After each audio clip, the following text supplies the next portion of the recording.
Hi there, welcome to my workshop. This is a great tough shed workshop. I'm really glad that I chose the option with the dormer windows because it lets in all kinds of light.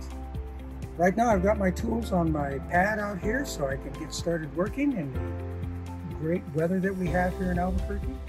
Well, come on in, I'll show you my workshop. The Tough Shed built this workshop for me and then I finished it. And you can see from the finishing that I put pegboard all the way around. I added a ceiling and I put in a great rubber floor. This is great to walk on and it insulates both thermally and acoustically. This is an excellent place for me to do work. You can also see I installed the ceiling fan.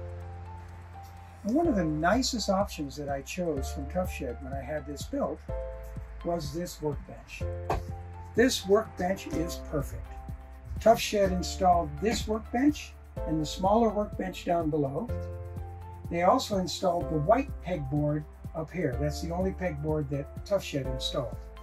And I think I mentioned that I insulated all of the walls, the ceiling, and then the floor is insulated with these rubber floor. Here's some examples of the work that I've been doing just recently here in my workshop. And it's great because I can do a lot of work outside. And then when the weather starts getting bad, I've got plenty of room in here to do work inside. I highly recommend the Tough Shed workshop. Everybody needs a workshop, and everybody could use a Tough Shed workshop. Thank you.